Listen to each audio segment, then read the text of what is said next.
Titt ut! Hi there all of you, and welcome to my garden. Fall time, and the kids are free from school and I am free from work today. And as you can see, we have a lovely weather here in Sweden. I hope you have the same. I just wanted to stop by today and share a few thoughts while kids are playing, and I should be in my kitchen preparing lunch, but I don't feel for it at the moment, so I'm just walking around very slowly in my garden instead. And what I am thinking about this very moment is what I'm going to do this afternoon, because I have a few things that I need to harvest in the kitchen garden. I did quite a lot yesterday. In this bed, as you can see here, it's a lot of weeds in it. Doesn't matter, because I could harvest plenty of carrots in there yesterday, and I keep it in my polytunnel right now just to dry a bit before I sort of bury it again in a garden bed. I don't know what you call it, but I simply dig down the vegetables. In Swedish we would say stuka.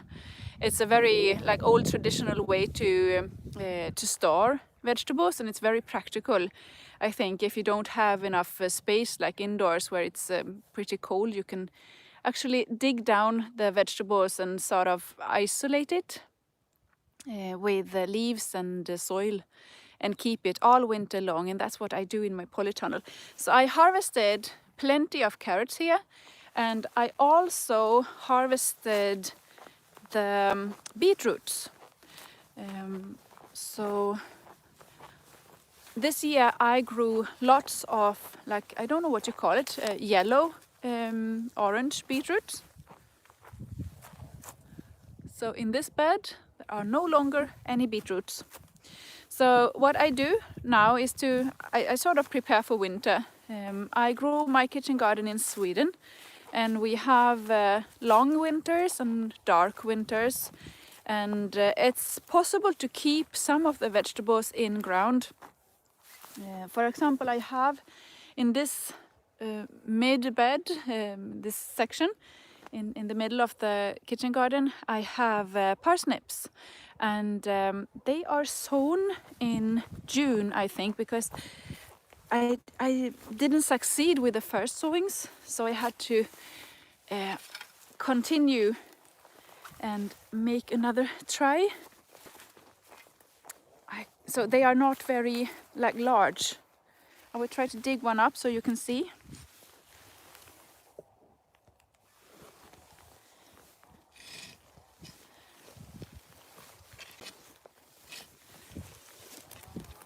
Oh, hey, whoa! Look at this size. It's actually a lot bigger than I thought.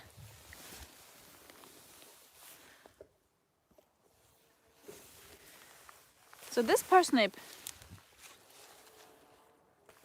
sown in June, developed very nicely. I don't harvest the parsnips and store it some other place. I keep them in the ground. I think that is the best way, actually. But what I wanted to just share with you a few minutes is, before I do pretty much anything in the garden, I have to go out and check things. And most often I feel like the most satisfied and successful with my garden if I spend a lot of time in the garden, because when I am in the garden and I sort of watch things, how they grow and how they develop and what kind of things they need, I am sort of in the right mood, and we are in the same, do you say phase? Fas in Swedish. So I always know what the garden needs. And if I don't know, if I am very confused and I haven't been in my garden for quite a while, I don't know what kind of things the cabbages needs, for example. So that is maybe even more important to me, to be out in the garden just watching things, than it is to actually be out working. Because sometimes if I didn't spend time in the garden and I just go out to work, I could be so confused about things. I don't know where to start, and it's all kind of useless actually. So today we have been away. We have had a meeting, me and the children, with a friend of mine. Hopefully we are going to do a collab about things, me and Åsa, that I have met. And we had just stopped the car and the kids are out playing, and I should be taking a few pictures and then preparing for lunch. But I said to the children that I will just spend a few minutes out in the garden. All right, they say. So what I do is I basically walk around in the garden and just watching things. And it's not complicated at all, but it's like my mind and my brain, they register things that will help me prepare things that I want to do in the afternoon. I don't know if you are the same maybe. I don't see any comments right now, but I guess you will nod, maybe a few of you. So if I start here, I am checking at my area for kale and cabbage. And as you can see, I have covered it all with this net. And this is a net especially for brassicas. And it prevents like butterflies and moths to lay their eggs on leaves. It's very good. The reason I keep it on top of the brassicas right now is not because of butterflies. It's to keep the deers away from my brassicas. As you can see, they have been here eating. And well, I can tell you a bit about that. Hi,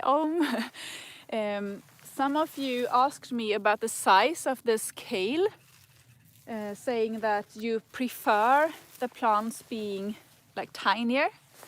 But my experience is that since I grow vegetables in a very cold climate in Sweden, I think the kale varieties are the best to give me like leaves, fresh green leaves in winter. So I sort of overwinter the brassicas, the kale, the green kale.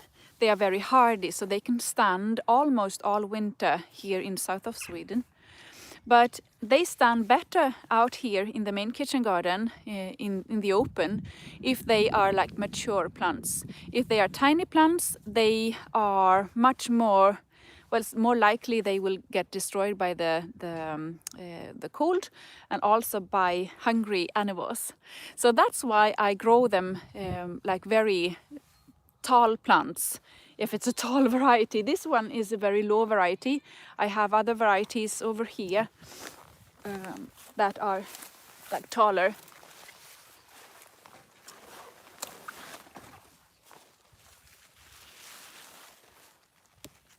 You see, this one is like a tall variety. Hi Anna from Chicago. Under snow today. We are expecting snow next week here in my part of Sweden as well. But you could see that variety is a quite tall one. And then I have the dwarf green curled. It's my favorite to grow in this kind of climate. And you see? It's a very low variety.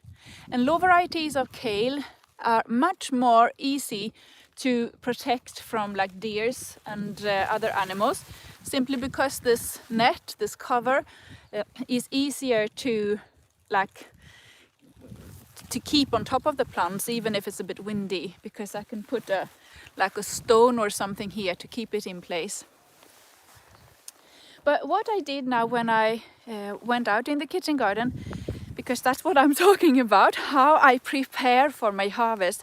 I will have approximately an hour this afternoon to go out and just harvest things. I want to harvest things now before it's getting too cold, because I don't have that much energy and that much time then to do that kind of work, because I am also the mother of 4 children and they need me quite a lot this time of year.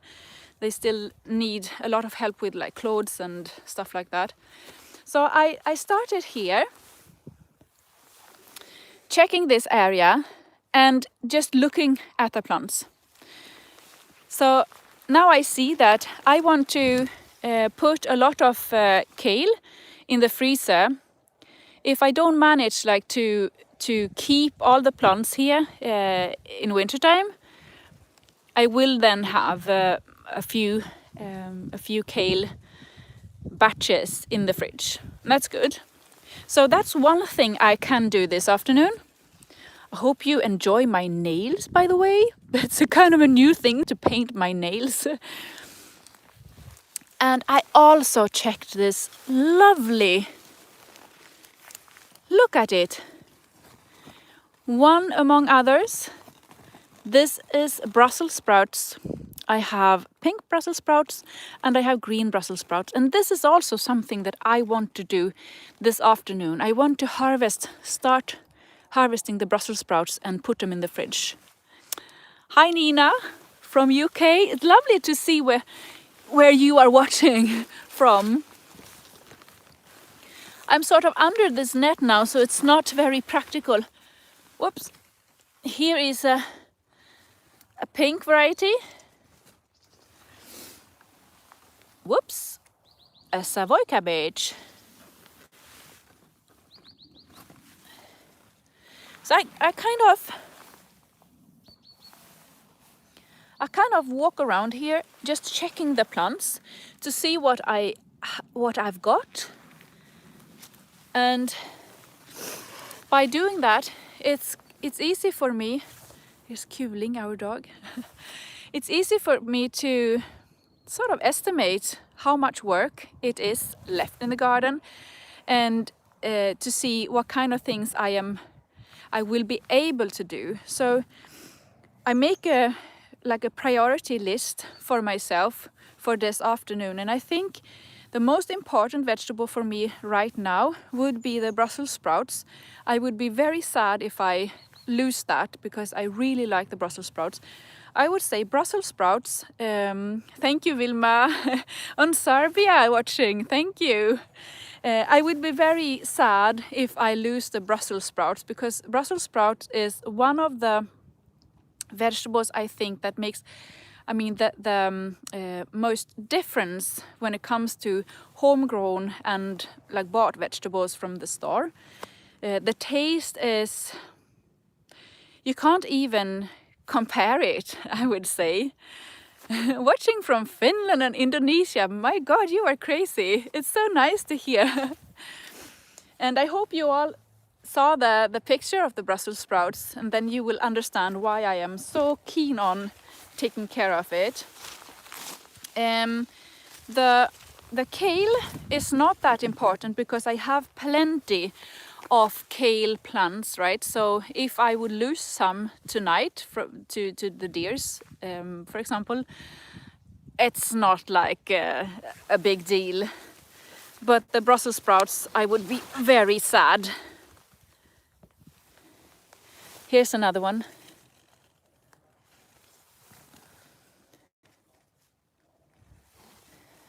And I freeze them. I harvest them. It's very easy. And I sort of remove the leaves that's a bit dirty. And this one is ready, so I just boil it for like 1 minute or so, and I put it in very cold water and then directly into the freezer. It's this is simply the most lovely cabbage, I think. Tiny little Brussels sprouts, and I love to cut them in halves and to fry them in like butter with garlic and some salt in it. It's so tasty.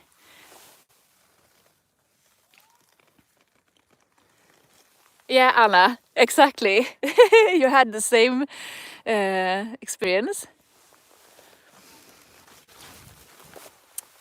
So that's the kale things. I put it in my like mental list. I have already harvested the root celeriac and the leek as well.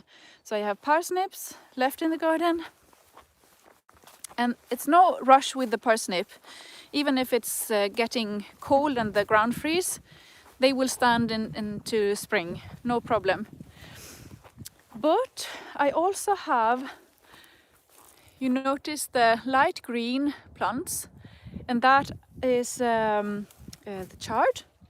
There's another video about this variety. The variety is Lucullus. It's my new favorite. Before that, I had a favorite with a very large and like heavy plant, Ford Hook Giant. But this one actually produces leaves. They are so light in the color, so it's like a jewelry or something in the garden. I really adore it.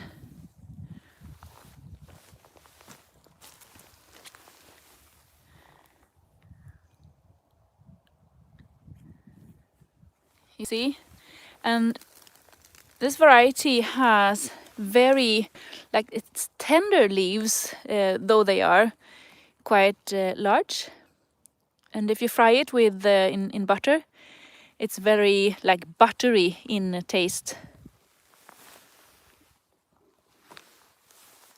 You must try it if you haven't already. It's a very good plant also to grow if you prefer the tiny leaves, because the taste is even better when the leaves are not that like mature. All right, so now I stand here in the kitchen garden. This is the part of my kitchen garden in the open that is like the warmest area, because it's protected by sort of the fence and stone wall. And it's a very good area because my kitchen garden is very good. It's facing south. In wintertime in Sweden, we barely have like no sun in parts of the country, but so the sun is very low on the like horizon, or what you say. So in wintertime it will rise just above the trees. But even if it's just above the trees, it will sort of reach to my garden beds. So this is an area that is very good if I want to grow vegetables early in the season and also late in the season. I didn't practice that fully this year, though. Under here, I go check my broccoli. I will show you. This is a variety that I really like. It's called Baby Metsori. And I have protected it with a net also because of the deers. But the net, it broke the other day for some reason.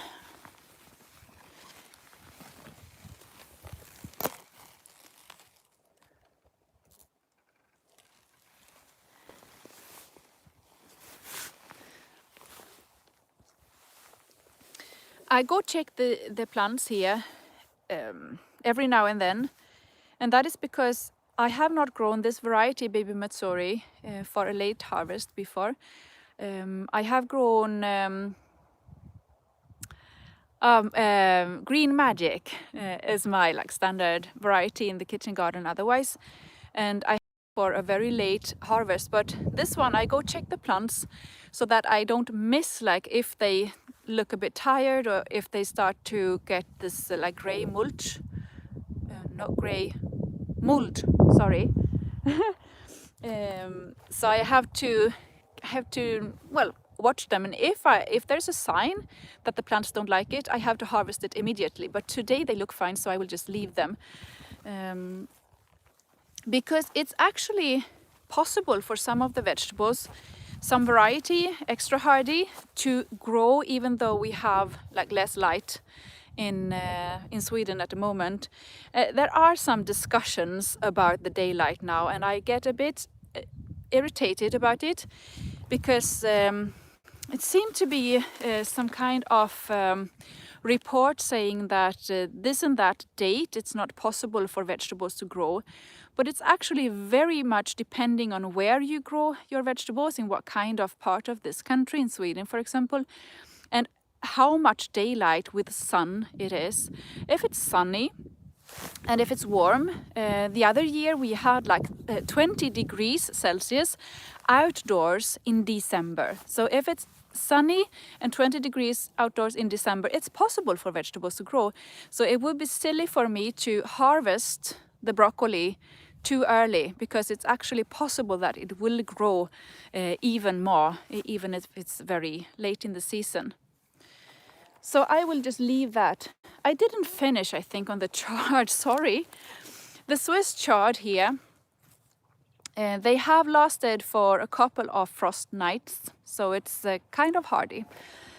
But the thing is that we have 2 freezers indoors, and we do have plenty of spinach already from spring harvest. So it's not possible for me to fill up the fridge with a lot of chard, because we have like a similar vegetable, leafy vegetables, and that is the spinach. So I can't harvest too much. Instead, I have to plan for dinners with a lot of chard in. So this weekend, I hope I could make a lasagna. My husband has a nice recipe. I think it's on the blog at sarabäckmo.com maybe, Philip's lasagna with the chard. It's a very nice and tasty lasagna, only with like a sauce made with cheese and the chard. So actually I will not bother to harvest everything. In here I keep my doing my work. I have a few leek plants left. I will leave them. It's no priority to harvest them at this very moment. This is my new area that I made this year in the kitchen garden. It's made of palette colors, and there's a whole video about it. I have a few things here though that I want to harvest. I would not like to miss to harvest it, and I will show you. These plants look a bit tired. This is the Chinese broccoli, Kailan. And here I have my lovely spinach. And these plants are actually not for harvest in fall. I will do, of course. They are very nice. They are sown in, I think it's August. But what I will do is I will dig them up and transplant them in my polytunnel. And they will overwinter in the polytunnel and give me a nice and very early harvest in springtime. So that's important. And here I have some nice leaves from like fennel. I will not forget to harvest that, and lettuce. And this is Ségolène, a nice French romaine lettuce. I harvest it now leaf by leaf, and this I will remember in the afternoon, that I will do a harvest of the leaves for dinner. Tonight we are going to eat a salmon in the oven and vegetables. And my biggest kids, they are going to sleep in the polytunnel tonight. Don't ask me why, but they did it last year and they really liked it. So, and that was in summertime. But now they are going to sleep there in fall time. It's going to be very cold. So we are getting like all the sleeping bags that we have, and I will put them to bed in there. So I will have to prepare a few things. And then I also promised the kids that I would make some dinner that they could eat in the polytunnel, some pasta and sauce. So that's what I'm going to do also for them, along with the salmon. But basically, this is my walk through the garden before lunch. So now I know that when I have this hour on my own, where I can go out and harvest things and prepare things for the freezer, etc. It's going to be the Brussels sprouts, some kale maybe. I forgot to show you the carrots, because that's something that I'm going to take care of as well. I'll show you.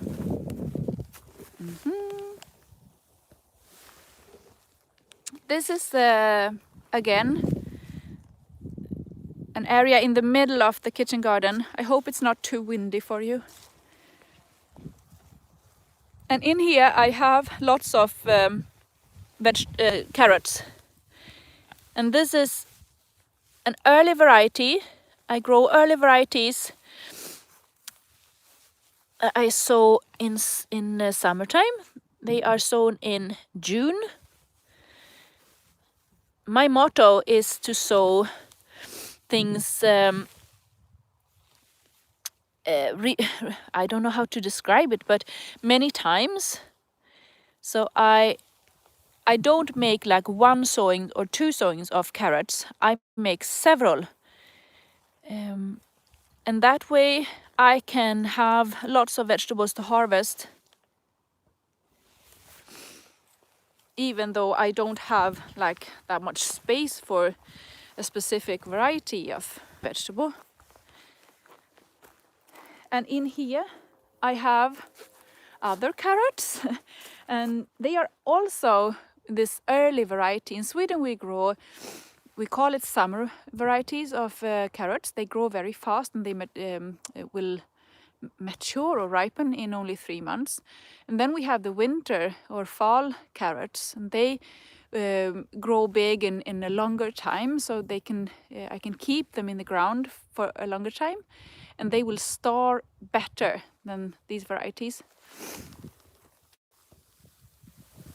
So in here I have 2 rows of summer carrots and 2 rows of summer carrots here as well.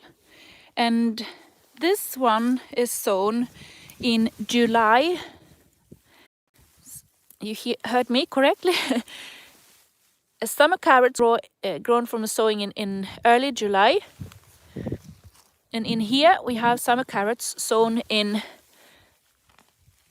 like late July. It's another variety.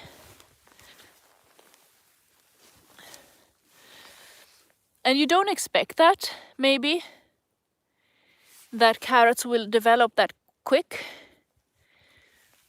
But as you see, this is a great use for me to have carrots in this size. And the reason is, if I have plenty of fast-growing carrots that I can eat directly from the garden until, let's say, December, I can wait a couple of months more before we start eating the late varieties of carrots. I will try to go to the polytunnel very quickly. I should be doing lunch for the kids now and just show you how the size of the winter carrots are. I will try not to show the kids, because we have noticed that if videos contains like children, it might be a reason for YouTube to remove all the comments on a channel, and we don't want that to happen. Tennessee, hi, it's the children's building. I made another live video for you a couple of days ago from the polytunnel. Oh my god, it's warm in here. It's nearly freezing in like outdoors. And the kids are going to sleep here tonight. It's crazy.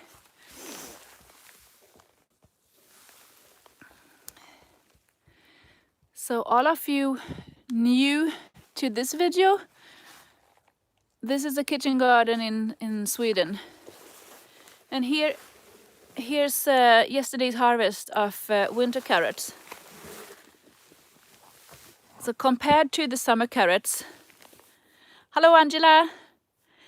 Compared to the summer carrots, you can see that the size is very impressive. And I am very happy that I actually have the soil in my garden able to grow this kind of vegetable. It's plenty of food. I mean, it's lots and lots of food. This might be 1, 2, 3, 4, like 5 of these in size. Impressive, right? So the carrots.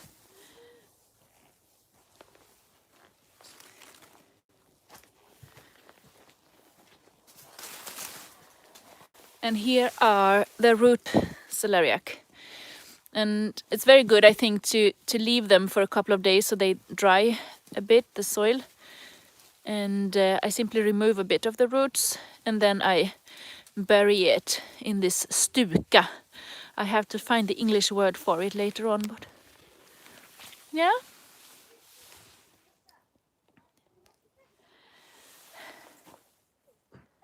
Well, that's it. Here I also have, I can show you very briefly.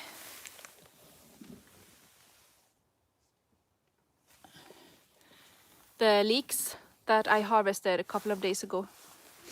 In here, it's actually 17 degrees Celsius in the polytunnel while it's nearly freezing outdoor. So it's not needed like extra heat or something in the polytunnel to extend the season. You only need to garden in a clever way and use the kind of right vegetables. And then you can do plenty of things. Well, my friends, I think I have a plan for the afternoon now. I have to harvest some carrots and the Brussels sprouts and maybe the kale. That's my priority, I think. The rest of it I could leave for a while, and it's very good for me to do just this very short walk. I mean, it will take me 3 minutes to do it if I don't have my camera with me, and then I know what to do, and I will not have to be that like stressed about not remembering what to do, or you know, it's easier for me. So it's as important to work in the garden, just to see the garden, to watch the garden, and to spend time in the garden without actually doing things. And sometimes it's important to remember that and to tell yourself about that, to remind yourself. That was the word I was looking for. I hope you enjoyed my little tour in the garden and could get some inspiration as well, even though you grow in another climate maybe. So have a nice lunch if you are watching from Sweden. Otherwise, you might have another nice morning or another nice evening. And don't forget to read new articles at sarabäckmo.com if you want to see more from my garden. Bye, and thank you for watching.